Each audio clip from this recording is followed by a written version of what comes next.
Hi aspirants, అందరూ ఎలా prepare అవుతున్నారు? Welcome to my channel Priyanka classes. Current affairs August 20న వార్తల్లో నిలిచిన ముఖ్యమైన ప్రాంతీయ, జాతీయ, అంతర్జాతీయ అంశాలు. ఇప్పటివరకు ఛానల్‌ని సబ్స్క్రైబ్ చేసుకోనట్లయితే మరిన్ని అప్డేట్స్ కోసం సబ్స్క్రైబ్ చేసుకోండి. ఈరోజు ఫస్ట్ ఇంపార్టెంట్ టాపిక్ ఏంటంటే ఉపరాష్ట్రపతి ఎన్నికలో ప్రతిపక్షాల అభ్యర్థిగా Sudarshan Reddy. Already NDA government తన అభ్యర్థిగా సిపి రాధాకృష్ణన్ గారిని ప్రకటించింది. సో, ఇందులో ఉపరాష్ట్రపతి గురించి ఆర్టికల్ 63 ప్రకారంగా భారతదేశానికి ఒక ఉపరాష్ట్రపతి ఉంటారు. ఈయన ఎన్నిక విధానం గురించి ఆర్టికల్ 66 తెలియజేస్తుంది. ఇతన్ని ఎన్నుకోవడానికి ఎలక్టోరల్ కాలేజ్ ఉంటుంది. అందులో మొత్తం పార్లమెంట్ సభ్యులు అంటే లోక్‌సభ ఎంపీలు, రాజ్యసభ ఎంపీలు, నామినేటెడ్ సభ్యులతో కలిపి ఉంటారు. సో, వీళ్ళందరూ కలిసి నైష్పత్తిక ప్రాతినిధ్య పద్ధతి ద్వారా అంటే ప్రపోర్షనల్ రిప్రజెంటేషన్ ద్వారా సీక్రెట్ బ్యాలెట్ పద్ధతిలో ఉపరాష్ట్రపతిని ఎన్నుకుంటారు. ఈయన జీతభత్యాలు రాజ్యసభ చైర్మన్‌కి ఇచ్చే జీతభత్యం రూపంలో తీసుకుంటారు. ప్రత్యేకంగా రాజ్యాంగంలో ఉపరాష్ట్రపతికి జీతభత్యాలంటూ ఏమీ లేవు. కాకపోతే దీనికి అర్హతలేంటంటే ఉపరాష్ట్రపతిగా ఎన్నిక కావడానికి రాజ్యసభ ఎంపీకి ఉండే అర్హతలుండాలి. వయసు 35 ఇయర్స్ ఉండాలి. ఉపరాష్ట్రపతి పదవీ కాలం 5 సంవత్సరాలు. మధ్యలో రాజీనామా చేసినా లేదా మరణించినా మళ్ళీ 6 నెలల్లోపు ఉపరాష్ట్రపతి ఎన్నికలు జరగాలి. అలా జరిగి వచ్చిన అభ్యర్థి మిగిలిన కాలానికి ఉపరాష్ట్రపతిగా ఉంటారు. తర్వాత ఉపరాష్ట్రపతిగా ఎన్నిసార్లైనా ఎన్నిక అవ్వచ్చన్నమాట. అంటే ఎన్నిసార్లైనా మనం ఉపరాష్ట్రపతిగా పోటీ చేయొచ్చు. దానికి లిమిట్ అంటూ ఏమీ లేదు. ఇండియాలో, అమెరికాలో ఉపరాష్ట్రపతికి ఉన్న డిఫరెన్స్ మెయిన్ డిఫరెన్స్ ఏంటంటే అక్కడ ఒక ఎన్నిక అయితే పూర్తి కాలానికి ఉపరాష్ట్రపతిగా పనిచేస్తారు. ఇందులో మధ్యలో ఎంత కాలానికైతే మనం ఎన్నిక అవుతున్నామో అంటే 5 ఇయర్స్‌లో 3 ఇయర్స్ ఆల్రెడీ జగదీష్ ధన్‌ఖడ్ గారు ఉపరాష్ట్రపతిగా చేశారు కాబట్టి మిగిలిన కాలానికి ఈయన ఉపరాష్ట్రపతిగా ఉంటారు. నెక్స్ట్ ఆర్టికల్‌లో ఎకానమీ రిలేటెడ్ కేంద్ర ప్రభుత్వ రుణం 200 లక్షల కోట్లు. సమావేశాల్లో నిర్మలా సీతారామన్ అడిగిన ప్రశ్నకు గాను ఆవిడ సమాధానంగా కేంద్ర ప్రభుత్వ రుణము 200 లక్షల కోట్లని చెప్పారు. ఇది జీడీపీలో కంపేర్ చేసి చెప్తే 56.1% సమానం.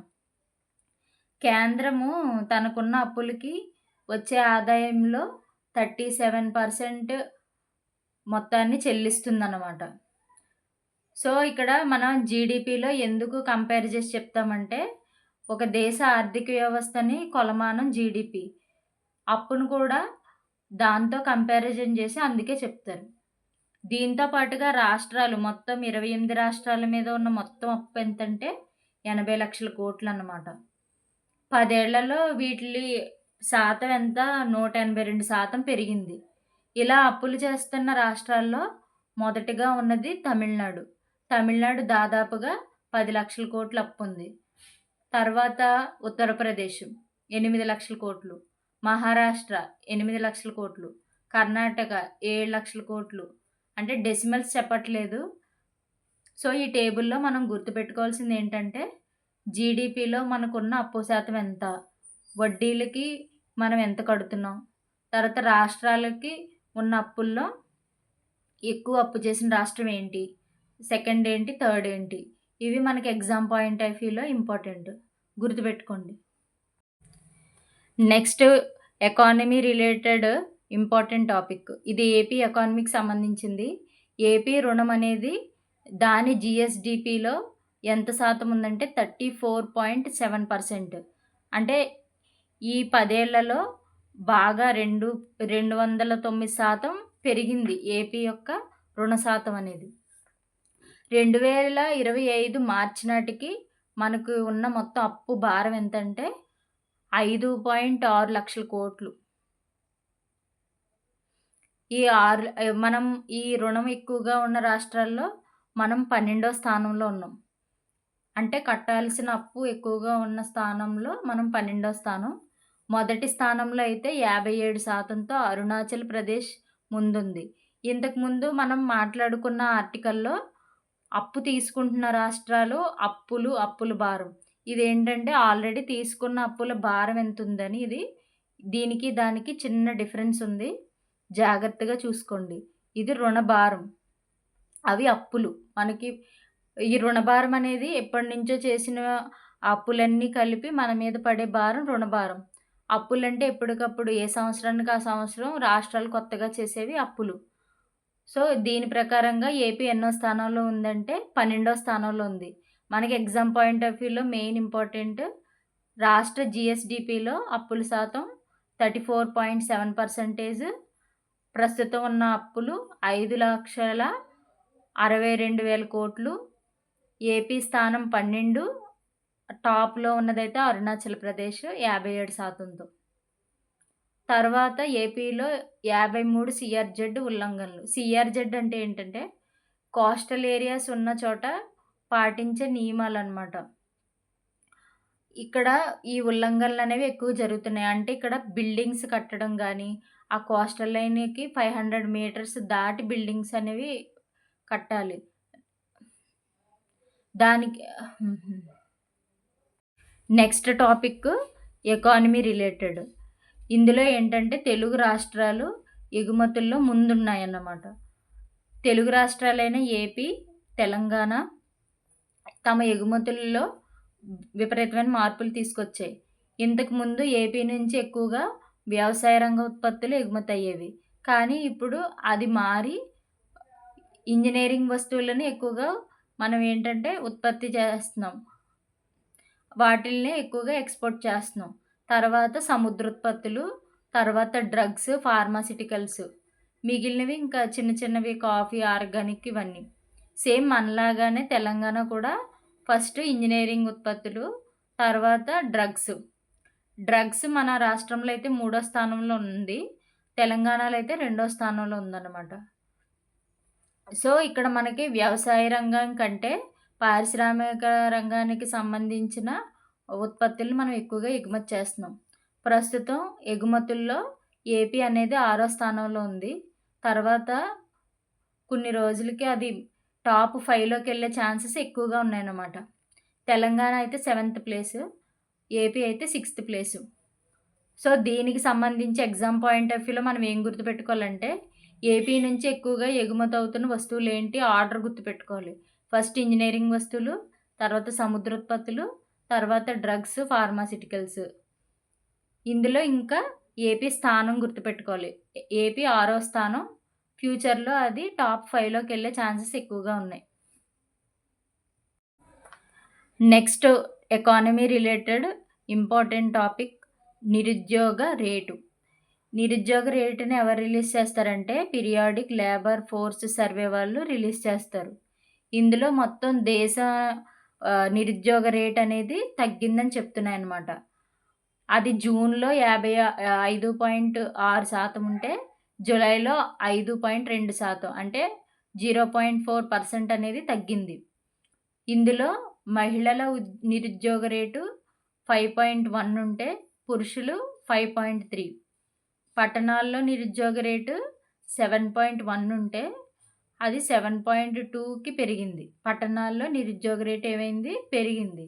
కానీ గ్రామీణ ప్రాంతాల్లో 4.9 నుంచి 4.4కి తగ్గింది. ఎక్కువగా లేబర్ ఫోర్స్ అయిన 15-29 ఇయర్స్ మధ్యలో ఉండే వాళ్ళ నిరుద్యోగ రేట్ అనేది ఏమైంది? తగ్గింది. 15.3 నుంచి 14.9కి తగ్గింది. ఇందులో మనం డేటా గుర్తుపెట్టుకోవాలి. ఫస్ట్ నిరుద్యోగ రేట్ ఎంతుంది? తగ్గిందా? పెరిగిందా? అంటే తగ్గింది. 5.2కి తగ్గింది. తర్వాత ఇందులో పట్టణాల్లో ఎక్కువగా ఉందా? గ్రామాల్లో ఎక్కువగా ఉందా? పట్టణాల్లో ఎక్కువగా ఉంది. గ్రామాల్లో తక్కువగా ఉంది. అంటే గ్రామాల్లో తగ్గింది, పట్టణాల్లో పెరిగింది. ఇందులో పురుషుల్లో ఎక్కువగా ఉందా? స్త్రీలలో ఎక్కువగా ఉందంటే పురుషుల్లో ఎక్కువగా ఉంది, స్త్రీలలో తక్కువగా ఉంది. ఇందులో ఏజ్ గ్రూపు 15-29 ఇయర్స్ మధ్యలో నిరుద్యోగ శాతం తగ్గింది. సో, ఫ్యాక్ట్స్ అనేవి గుర్తుపెట్టుకోండి. ఇవి ఆప్షన్స్‌లో ఎక్కువగా అడగడానికి ఛాన్సెస్ ఎక్కువగా ఉంటాయి. Next defence related important news. Tejas mark 1A వీటిల్ని కొనడానికి రక్షణ శాఖ 62,000 కోట్లతో ఓకే చెప్పింది. రీసెంట్‌గా మిగ్-21 యుద్ధ విమానాల్ని తొలగించారు. వాటి ప్లేస్‌లో ఇవి రాబోతున్నాయన్నమాట. దీనివల్ల ఏమవుతుందంటే తేజస్ అనేవి చాలా ఫాస్ట్‌గా వెళ్ళే 5 మాక్ స్పీడ్‌తో వెళ్ళే యుద్ధ విమానాలు కాబట్టి మన వైమానిక దళ పోరాట సామర్థ్యం ఏమవుతుందంటే పెరుగుతుంది. అయితే వీటిని తయారు చేసేవేంటంటే హిందుస్థాన్ ఏరోనాటిక్స్ లిమిటెడ్ వాళ్ళు ఈ యుద్ధ విమానాల్ని తయారు చేస్తారు. ఇవి మనమే స్వదేశంగా తయారు చేసుకుంటున్న యుద్ధ విమానాలన్నమాట. తర్వాత ఎకానమీ రిలేటెడ్ ఇంపార్టెంట్ టాపిక్. భారత వృద్ధి రేటుని 2025, 26 ఏప్రిల్, జూన్ త్రైమాసికానికి ఇక్రా అనేది ఒక రేటింగ్ ఏజెన్సీ. ఇక్రా ఎంతుందని చెప్పిందంటే 6.7. అంతే. ఇందులో అంతకంటే ఇంపార్టెంట్ ఏం గుర్తుపెట్టుకోవాల్సిన అవసరం లేదు. ఇక్రా ఏమని చెప్పింది? 6.7% ఉంటుందని చెప్పింది. 2024, 25 జనవరి, మార్చిలో దేశ జీడీపీ వృద్ధి అప్పుడు ఎంతుందంటే 7.4%గా ఉంది. లాస్ట్ ఇయర్‌ది ఈ ఇయర్‌తో కంపారిజన్ చేసి చెప్తారు కాబట్టి, ఈ ఇయర్ ఏమైంది? లాస్ట్ ఇయర్ మీద తగ్గింది. లాస్ట్ ఇయర్ 7.4 ఉంటే, ఈ ఇయర్ ఎంతుంది? తగ్గి 6.7 ఉంది. నేరం చేస్తే ప్రధానికైన ఉద్వాసనే. ఇది మనకి పాలిటీలో ఇంపార్టెంట్ టాపిక్. ఇప్పుడు సమావేశాల్లో 4 కొత్త బిల్లులను ప్రవేశపెట్టబోతున్నారు. అందులో ఇదొక బిల్లు. అంటే ఎక్కువ నేరాలు చేసి, లేదంటే తీవ్రమైన నేరాలు చేసి 10 ఏళ్ల జైలు శిక్ష పడి, నెల రోజులు జైల్లో ఉంటే 31వ రోజున వాళ్ళు ఆ పదవిని కోల్పోతారనమాట. సో, ఈ బిల్ అనేది పార్లమెంట్‌లో ప్రవేశపెట్టబోతున్నారు. ఇక్కడ మనం తెలుసుకోవాల్సింది బిల్‌కి, యాక్ట్‌కి డిఫరెన్స్ ఏంటి? బిల్ అనేది ఒక డ్రాఫ్ట్, ఒక ముసాయిదా అన్నమాట. దీన్ని ఉభయ సభల్లో చర్చించి రాష్ట్రపతి ఆమోదం తెలిపిన తర్వాత ఈ బిల్ అనేది యాక్ట్‌గా మారుతుంది. ఈ బిల్లులో చాలా రకాలుంటాయి. అందులో మొదటిది ఆర్డినరీ బిల్లు, అంటే సాధారణ బిల్లు అంటారు. తర్వాత మనీ బిల్లు, ద్రవ్య బిల్లులు అంటారు. తర్వాత ఆర్థిక బిల్లులు, మనీ బిల్లులు కానివి ఆర్థిక బిల్లుల్లోకొస్తాయి. తర్వాత రాజ్యాంగ సవరణ బిల్లు. తర్వాత మనకి ప్రైవేట్ బిల్లు, అంటే పార్లమెంట్‌లో ప్రైవేటు వ్యక్తుల చేత ప్రవేశపెట్టే బిల్లు. అంటే మంత్రులు కాని వాళ్ళు ప్రైవేటు వ్యక్తులంటారు. వాళ్ళ చేత ప్రవేశపెట్టే బిల్లులు ప్రైవేటు బిల్లులు. సాధారణ బిల్లుల్ని మనం ఏ సభలోనైనా ప్రవేశపెట్టొచ్చు. కానీ ఈ మనీ బిల్లులు మాత్రం మనం కేవలం లోక్‌సభలోనే ప్రవేశపెట్టాలి. తర్వాత ఈ రాజ్యాంగ సవరణ బిల్లులు, మనీ బిల్లులు ఇలాంటి వాటికి రాష్ట్రపతి ముందస్తు సిఫార్సు ఉండాలన్నమాట. ఈ రాజ్యాంగ సవరణ బిల్లులు మెయిన్‌గా ఏంటంటే ప్రత్యేక మెజారిటీ అవసరం. సో, మనం దీన్ని న్యూస్‌లో ఉంది కదా ఇది. కాబట్టి మనం బిల్లు ప్రాసెస్, తర్వాత బిల్లుల్లో రకాలు వీటన్నిటిని చూసుకోవాలి. సో, ఎగ్జామ్‌లో మనకి మనీ బిల్లు ఏ సభలో పెడతారు, లేకపోతే రాజ్యాంగ సవరణ బిల్లుకి రాష్ట్రపతి ముందస్తు అనుమతి కావాలా వద్దా? లేదంటే మనీ బిల్లుకి కావాలా రాష్ట్రపతి అనుమతి? ఇలా బిట్స్ అడుగుతారు. కాబట్టి జాగ్రత్త చూసుకోండి.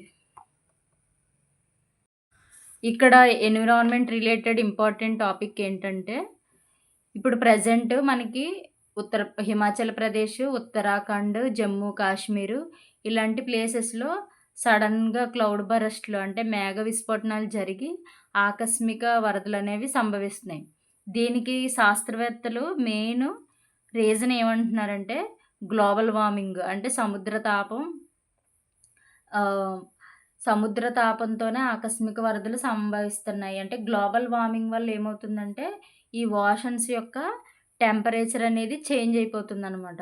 ఈ ఓషన్స్ టెంపరేచర్ చేంజ్ అవ్వడం వల్ల ఎక్కువగా అల్పపీడనాలు ఏర్పడడం, తర్వాత భారీ వర్షాలు, దాంతో ఆకస్మిక వరదలు అనేవి సంభవిస్తాయి. సో, మనం ఇక్కడ గుర్తుపెట్టుకోవాల్సిందేంటంటే, సముద్ర తాపం అంటే ఏంటి? అంటే సముద్రం ఎందుకు మనకి వేడెక్కుతుంది? గ్లోబల్ వార్మింగ్ అంటే ఏంటి? ఈ ఆకస్మిక విపత్తులకి ఇదెలా కారణమవుతుందన్నది తెలుసుకోవాలి. మీకు గనక ఈ వీడియో నచ్చినట్లయితే లైక్ చేయండి, షేర్ చేయండి, సబ్స్క్రైబ్ చేయండి. ఇంకా కంటెంట్‌కి సంబంధించిన ఇంకా ఏమన్నా డెవలప్ చేసుకోవాలి, లేకపోతే మీ వాల్యుబుల్ సజెషన్స్‌ని కామెంట్ రూపంలో తెలియచేయండి. సబ్స్క్రైబ్ చేసి ఛానల్‌ని సపోర్ట్ చేయండి. Thank you.